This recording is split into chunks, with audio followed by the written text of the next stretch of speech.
नमस्कार दोस्तों, कैसे हैं आप सब। मैं डॉक्टर अंकिता। मैं आज आपसे बात करूंगी पाइल्स के बारे में। पाइल्स को हम बवासीर भी बोलते हैं। पाइल्स जो होती है वो क्यों होती है, किसके कारण होती है, इसके सिम्टम जानेंगे और कारण जानेंगे। तो जो पाइल्स होती है वो सामान्यतः दो तरह की होती है। एक तो बादी होती है और दूसरी खूनी होती है। तो बादी में जो होता है वो एनस के पास, गुदा द्वार के पास क्या होता है, उसमें सूजन हो जाती है और उसमें पेन होता है, बहुत ज़्यादा पेन तो दोनों में होता है। और इसमें क्या होता है कि मतलब बादी में जो होता है उसमें ब्लीडिंग नहीं होती है, मतलब खून नहीं निकलता है, बस उसमें सूजन रहेगी और पेन बहुत ज़्यादा होगा, जिसको मतलब कि जो पेशेंट होते, जो मरीज होते हैं, इसको सहन नहीं कर पाते, इतना ज़्यादा इसमें पेन होता है। और बादी में जो होता है वो जो गुदा द्वार होता है उसके पास छोटे छोटे मतलब छोटे छोटे दाने जैसे हो जाते हैं और किसी किसी में बड़े भी हो जाते हैं, लेकिन स्टार्टिंग में यही सिम्टम देखने को मिलता है। इसमें क्या होता है कि जो मरीज होता है ना, वो खुलकर अपनी बीमारियों के बारे में नहीं बता पाता, ना तो अपने आसपास के लोगों को और ना ही डॉक्टर के पास जाता है इलाज करवाने के लिए कि मतलब अगर बवासीर हुई तो उसको सही करें। क्योंकि इसमें क्या होता है कि मरीज सोचता है कि चलो हल्का है, ठीक हो जाएगा, या अभी कुछ ऐसा है नहीं, और उसको इतना ज़्यादा वो बढ़ा लेता है उस कंडीशन को कि वो बाद में ब्लीडिंग में बदल जाती है, मतलब जिसमें से खून आने लगता है। लेकिन अगर आपको बादी बवासीर है तो उसका आप मतलब कि तुरंत ही स्टार्टिंग में ही इलाज करना शुरू कर देंगे तो वो आराम से सही हो जाएगा और फिर उसके लिए ऑपरेशन की भी ज़रूरत नहीं पड़ेगी। क्योंकि जब वो जो ब्लीडिंग पाइल्स होती है उसको मतलब कि थोड़ा ठीक करना मुश्किल हो जाता है, लेकिन वो भी धीरे धीरे सही होती है। तो उसमें क्या करते हैं लोग, ऑपरेशन करवा लेते हैं, लेकिन ऑपरेशन भी सक्सेस नहीं होता है। बहुत लोगों में ऑपरेशन भी मतलब ऑपरेशन के बाद भी ये जो पाइल्स की समस्या वो उभर के देखने को मिलती, उभर जाती है। और इसमें मतलब कि जो ये पाइल्स होती है वो इसलिए होती है, जैसे कि बहुत लोगों में कॉन्स्टिपेशन देखने को मिलता है, मतलब कि कब्ज की शिकायत मिलती है, या फिर उनकी पाचन शक्ति सही नहीं हो, या फिर गैस की प्रॉब्लम, इन सब के कारण जो ये पाइल्स होती है ये उभरती है। लेकिन इसमें हम कुछ सावधानियां रखेंगे तो उस चीज़ को हम रोक सकते हैं। पाइल्स की समस्या में दोस्तों हमें अपनी डाइट प्लान जो होता है उसमें फल सब्जियां और जिसमें हमें फाइबर सबसे ज़्यादा मिले उसको इंक्लूड करना चाहिए, उसको शामिल करना चाहिए। और मतलब पेट से किसी भी समस्या में हमें पानी जो है बहुत ज़्यादा पीना चाहिए, काफ़ी मात्रा में पीना चाहिए। उससे जो है हमारी जो कब्ज की प्रॉब्लम है या गैस की प्रॉब्लम वो सब थोड़ा ठीक रहे। और पानी अगर आप 3 से 4 लीटर पीते हैं तो सही रहता है। पाइल्स की समस्या में पानी क्या होता है, हम बहुत कम कर देते हैं और उसी के कारण हमें कब्ज की समस्या और भी बहुत सारी ऐसी प्रॉब्लम है जो देखने को मिलती है। तो आपको कोई भी पेट की समस्या हो तो उस कंडीशन में आप पानी तो 3 से 4 लीटर आराम से पीजिए। और जो हरी पत्तेदार सब्जियां उनका यूज करिए, जैसे गाजर हो गया, ब्रोकली हो गया, पत्ता गोभी और ये पालक हो गया, ये सब आप अपनी डाइट में लीजिए। और फल ज़्यादा यूज करिए, फल में केला, सेब, संतरा ये सब यूज करिए, या फिर पालक का आप जूस ले सकते हैं तो और अच्छा उसको लीजिए। तो मतलब कि और जो मसालेदार सब्जियां होती जिसमें तेल मसाला ज़्यादा पड़ा रहता है उसको आप बहुत ही ना के बराबर खाइए। तो आपकी पाइल्स में मतलब कि आपको जो वो दर्द होती है, जो वो जलन होती है, वो एक हद तक सही रहेगी। और उसके साथ साथ ये जो मैं होम्योपैथिक मेडिसिन बताऊंगी इसको आप लीजिएगा, आपकी पाइल्स धीरे धीरे सही हो जाएगी। ये अगर आपको जो सिम्टम लगे कि हाँ ये सिम्टम मेरे से मैच कर रहा है, वो आप उसके अकॉर्डिंग ये मेडिसिन लीजिएगा। अगर आपका सिम्टम 2 मेडिसिन से मैच कर रहा है तो आप 2 मेडिसिन ले सकते हैं, और अगर आपका सिम्टम 3 मेडिसिन से मैच कर रहा है तो तीनों ले सकते हैं। ये नहीं कि मैं 4-5 ये जो भी मेडिसिन बता रही हूँ उसमें से ये नहीं कि बस आप एक ही ले रहे हैं या दूसरी लेंगे तो आपको नुकसान करेगा या उसका कोई साइड इफेक्ट हो जाएगा, ऐसा कुछ भी नहीं होगा। आपको जो लगे कि हाँ ये चीज़ मेरे में सिम्टम है तो ये मेडिसिन मैं ले सकता हूँ, तो आप आराम से ले सकते हैं। जो मसालेदार और तले भुने जो खाने होते हैं, जो मतलब चीज़ें होती हैं उसमें बहुत ज़्यादा फैट पाया जाता है, और जो ये पाइल्स की समस्या होती है ना उसको और ये गंभीर बना देती है। जैसे कि उसके कारण हमें कब्ज रहेगी, गैस बनेगी। तो इन सब से जब हम मल त्याग करने जाएंगे तो उस समय हमें सही से हम मल त्याग नहीं कर पाएंगे, और उसके कारण हमें जो होगा वो बहुत ज़्यादा पेन होगा और फिर बर्निंग भी होगी। और कभी कभी तो ऐसा लगता है कि मतलब कि मल त्यागने की इच्छा ही नहीं होती कि हाँ हम मल त्याग करने जाएं। तो इस सब कंडीशन में आप मतलब कि जितने भी फास्ट फूड वाली चीज़ें उनको मतलब कि एकदम ना खाएं।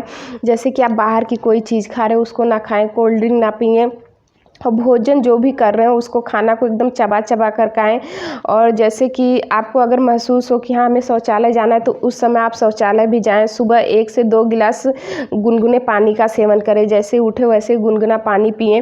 और मतलब कि जो फास्ट फूड है उसको एकदम बिल्कुल भी दूर कर देंगे तो इस कंडीशन में आपकी पाइल्स में बहुत ज़्यादा राहत महसूस होगा। जो उसमें दर्द होगा और जो भी बर्निंग होगी, जो ब्लीडिंग हो रही होगी, वो भी धीरे धीरे एक हद तक कम हो जाएगी।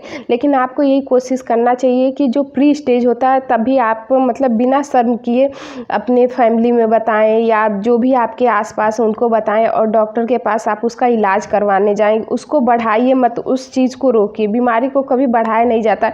आपको आप बीमारी को जितना ही प्री स्टेज पे दिखा देंगे, जितना ही शुरुआती स्टेज पे दिखा देंगे, वो उतना ही जल्दी कवर कर लेगी, उतना ही जल्दी सही हो जाएगी। सबसे पहली होम्योपैथिक मेडिसिन जो कि एस्कुलस हिप है, ये मेडिसिन इतनी अच्छी है। अगर आपको बादी बवासीर है, एक्सटर्नल बवासीर है, तो उस कंडीशन में आप इसको लीजिए। जैसे कि इसमें क्या होता है, इसके जो सिम्टम होते हैं वो देखने को मिलेंगे। आपको बहुत ज़्यादा पेन होगा, असहनीय पेन होगा, इतना ज़्यादा कि उसको आप सहन नहीं कर पाएंगे, क्योंकि इसमें बर्निंग भी होगी और बर्निंग के साथ साथ जो आपका बैक होगा ना उसमें भी पेन होगा। बहुत लोगों में देखने को मिलता है कि बैक में भी पेन देखने को मिलता है। और इसका जो मतलब कि पेशेंट होगा वो स्टूल पास करने जाएगा तो बहुत ज़्यादा हार्ड स्टूल होगा, कॉन्स्टिपेशन की भी शिकायत रहेगी। तो उन सबको ये जो दवा है वो ठीक कर देगी। और इसको जो लेना है वो 30 पोटेंसी में आप लीजिए, क्यू में लीजिए। यहाँ पे मैं आपके लिए पिक्चर लगा दी हूँ एस्कुलस हिप का। और दिन में आप 3 बार लीजिए, डायरेक्ट टंग पे 2-2 बूंद। और इसके बाद आपको अगर ब्लीडिंग हो रही है, ब्लीडिंग की समस्या हो रही है तो, और वो ब्लीडिंग बहुत ज़्यादा हो रही है, उसके कारण आपको कमज़ोरी महसूस हो रहा है और मतलब कि आपको एनीमिया भी डेवलप हो गई उसी के कारण, तो आप उस कंडीशन में हेमामेलिस अगर लेते हैं तो ये मेडिसिन इतनी अच्छी है कि आपकी ब्लीडिंग को भी रोकेगी और जो आपको उसमें कमज़ोरी हुई है या बहुत मतलब कि आप थकान सा महसूस करते हैं उस चीज़ को भी ये मेडिसिन सही करेगी। तो अब मैं आपको बताऊंगी तीसरी होम्योपैथिक मेडिसिन के बारे में। तीसरी होम्योपैथिक मेडिसिन है जो है वो एलोज सार्कोटीना। एलोज सार्कोटीना भी आपको 30 पोटेंसी में लेनी है। ये भी दिन में 3 बार लेनी है, डायरेक्ट टंग पे 2 बूंद। और इसमें जो सिम्टम होता है ना वो ये चीज़ मिलता है कि अगर मतलब कि कई बार देखने को मिलता है जो पाइल्स होती है, जो बवासीर होती है, वो एक साथ कई सारे मस्से निकल आते हैं छोटे छोटे। तो उस कंडीशन में आप इस मेडिसिन को लेंगे या फिर आपको मतलब ठंडा पानी इस्तेमाल करने का मतलब मन करता है या उससे आपको आराम मिलता हो, ठंडे पानी से अगर आपके मतलब बवासीर में आराम मिलता है तो उस कंडीशन में आप इस मेडिसिन को लेंगे तो ये बहुत ही ज़्यादा असर करेगी आपकी पाइल्स में और बहुत ही अच्छी मेडिसिन उस चीज़ के लिए। अब मैं आपको बताऊंगी चौथी होम्योपैथिक मेडिसिन के बारे में।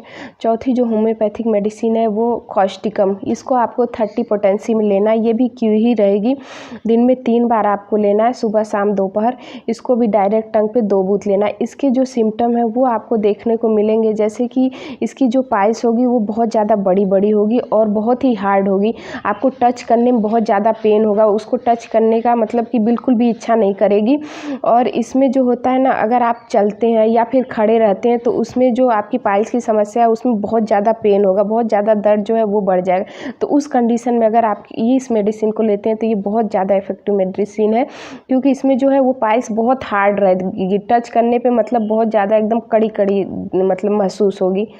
अब मैं आपको बताऊंगी नक्स ओमिका मेडिसिन के बारे में। नक्स ओमिका में क्या होता है कि जो ये भी आपको 30 पोटेंसी में लेना है, दिन में 3 बार लेना है, डायरेक्ट टंग पे। इसमें जो सिम्टम देखने को मिलता है, जैसे आपको कब्ज की शिकायत रहेगी, आप जो वो खाना खाएंगे वो सही से पचेगा नहीं। तो जो लोग ज़्यादा तेल मसाला खाते हैं ना उनमें ये चीज़ ज़्यादा देखने को मिलती है। तो अगर आपको मतलब कॉन्स्टिपेशन की शिकायत रहती है तो इस कंडीशन में आप इस मेडिसिन को लेते हैं तो बहुत ही अच्छी मेडिसिन। अब मैं आपको बताऊँगी सल्फ़र के बारे में। सल्फ़र भी आपको 200 पोटेंसी में लेना, ये इसको आपको ग्लोब्यूल में लीजिएगा। ये भी दिन में आपको 3 बार लेना, 4-5 दाने, जैसे कि डायरेक्ट ही आप खा लें इसको।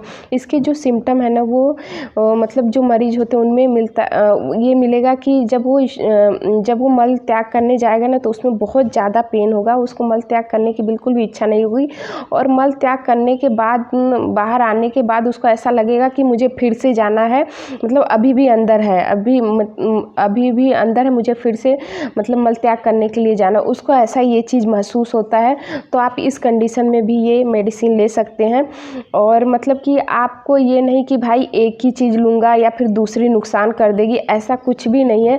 आपको जितने भी सिम्टम लगते हैं कि हाँ मुझे कॉन्स्टिपेशन तो सबके में ही बना रहता है, जिसके में भी पाइल्स की समस्या होती है, अगर वो ज़्यादा पानी लेते हैं या फिर थोड़ा बहुत मतलब सावधानियाँ बरतें हैं तो वो सही रहते हैं।